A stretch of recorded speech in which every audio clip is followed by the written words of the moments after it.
In the beginning, there was only chaos, an empty void, but somehow this enormous vacancy gave birth to Gaia, the earth, to Tartarus, the great region beneath the earth, and to Eros, the shining god of love and attraction. Chaos also bore Erebus, the darkness of the netherworld, and night, the darkness over the earth. Then Erebus slept with Night, who gave birth to Ether, the heavenly light, and to Day, the earthly light. Later Night alone produced such beings as Doom, Fate, Death, Sleep, Dreams, Nemesis, and a long list of other atrocities that steal upon men in darkness. Meanwhile Gaia, without help, gave birth to Uranus, the starry sky, to the mountains, and to Pontus, the sterile sea. Uranus then became Gaia's mate and equal, for he covered her on all sides. This primordial couple, Sky and Earth, produced the 12 Titans, the 3 towering wheel-eyed Cyclopes, and the 3 terrible Hecatoncirs with 50 heads and 100 arms apiece.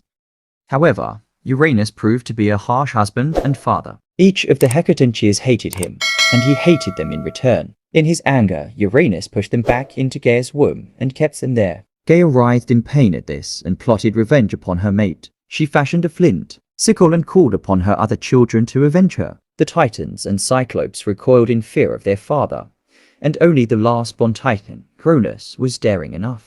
That night, when Uranus came to lie without Gaia, the crafty Cronus was hiding in ambush. He grabbed his father's genitals and severed them with his mother's sickle. As the blood fell to earth, the Furies, who punish crimes, the ash tree nymphs, and the race of giants were created. Cronus heaved the members into the sea, and from the foam arose Aphrodite, the beautiful goddess of love, who floated along and stepped ashore at Cyprus. The mutilated Uranus either withdrew forever from the earth or else he perished. But before he did so, he promised that Cronus and the other Titans would be punished. After confining the Cyclopes and the Hecatoncirs to Tartarus, Cronus established his reign. He married his sister Rhea, and under his lordship the Titans produced many offspring. Yet Cronus could not allow his own children to survive, for both Gaia and Uranus had prophesied that Cronus would be supplanted by a son. When Rhea, his wife, gave birth to the gods and goddesses, Cronus swallowed Hestia, Demeter, Hera,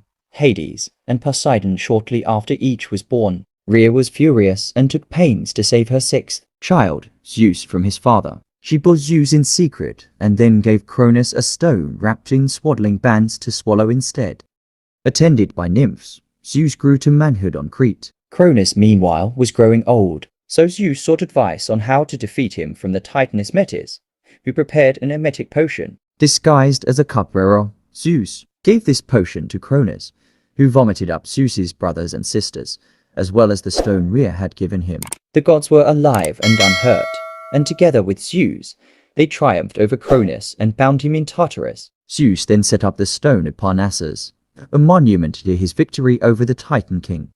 Zeus's triumph, however, was far from secure. The other Titans, with the exception of Prometheus and Oceanus, rebelled under these upstart gods. For 10 years, the fighting lasted, a cosmos-shaking battle in which the elements of nature raged without check. Neither the gods nor the Titans could secure a decisive victory. But then Zeus went down to Tartarus and released the Cyclopes and the 100-handed monsters. The Cyclopes awarded Zeus their weapons of thunder and lightning, and the Hecatoncirs pelted the Titans with boulders. And at last the Titans were defeated. Zeus imprisoned them in Tartarus, and he condemned the rebel Atlas to stand forever at the edge of the world and bear the heavens on his shoulders. Gaia was enraged at the downfall of her children, the Titans, and through her union with Tartarus she gave birth to one last monster, Typhoeus, a dragon with 100 heads that never rested. Terrified, most of the gods fled, but Zeus was captured and confined. Released by Hermes, Zeus finally destroyed the dragon by hurling lightning at it again and again, and by burying it under Etna in Sicily.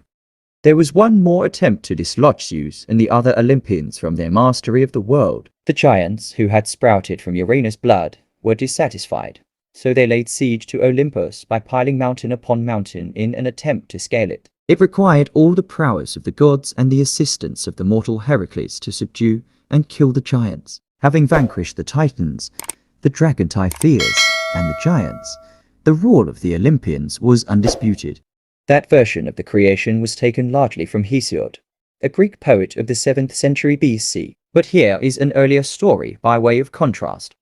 Eurynome, the goddess of all creation, arose from chaos and separated the sea from the sky. Then, dancing naked upon the waves, she created the wind and rubbed it in her hands to create the serpent Ophion, who made love to her. Pregnant, Eurynome became a dove and laid the world egg, and Ophion coiled about the egg and hatched it. This egg brought forth the cosmos and everything in it. Then Eurynome and Ophion settled on Olympus, but their union was unhappy. When Ophion proclaimed himself the creator, Eurynome banished him to the netherworld. Finally, Eurynome established the 7 planets, each with a titan and titaness to rule it. When man appeared, he sprang from the soil, and the first man, Pelasgus, taught the others to eat acorns, build huts, and make a rude garment.